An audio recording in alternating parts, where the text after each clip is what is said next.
जैन धर्म की उत्पत्ति कैसे हुई, कृपया मार्गदर्शन करें। प्रश्न बड़ा अच्छा है। तो पहली चीज तो मैं यहाँ आपको बताऊं, धर्म सिर्फ सनातन धर्म है, बाकी सब पंथ है। जैनिज्म भी एक पंथ है, ओरिजिनली तो वो पंथ है। आज हम उसे धर्म बोलें, जैसे सिख पंथ है लेकिन धर्म बोलने लगे हैं, या बाकी पंथ हैं उन्हें कुछ भी बोलने लगे। धर्म क्या है? वो सिर्फ सनातन का दर्शन है और किसी का दर्शन नहीं है। पंथ जैसे 13 पंथ हैं जैनिज्म में,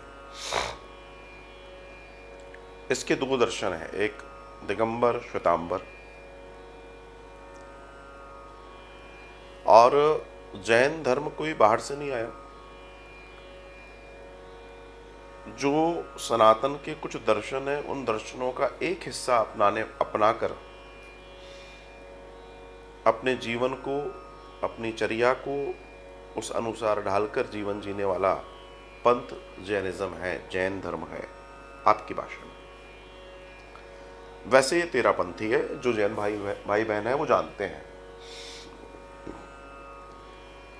दो मार्ग हैं प्राप्ति के, एक प्रवृत्ति मार्ग, एक निर्वृत्ति मार्ग। प्रवृत्ति मार्ग जिसमें हम सभी हैं, निवृत्ति मार्ग जो हम छोड़ देते हैं, छोड़कर आगे बढ़ जाते हैं। हम फिर दुनिया के नहीं रहते, हम दुनिया के कार्यों से, नियमों से परे चले जाते हैं और हम अपने एक अलग उस ईश्वरीय सत्ता को जानने, समझने और उसका हो जाने के लिए प्रक्रिया में सम्मिलित हो जाते हैं। वो निवृत्ति मार्ग है। श्री नारायण के 7वें अवतार के दर्शन में आता है ऋषभदेव जी। ऋषभदेव दिगंबर हुए, श्वेतांबर नहीं हुए। दिगंबर मतलब जिन्होंने शरीर पर वस्त्र धारण नहीं किया। वे भरत के पिता थे। वे बड़े महान दर्शन के धनी थे।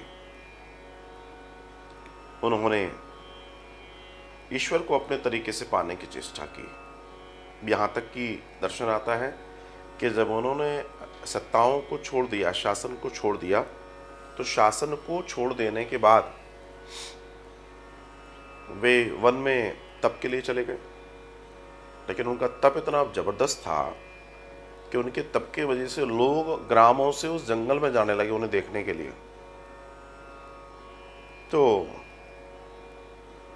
उन्होंने कहा ये तो डिस्टरबेंस है।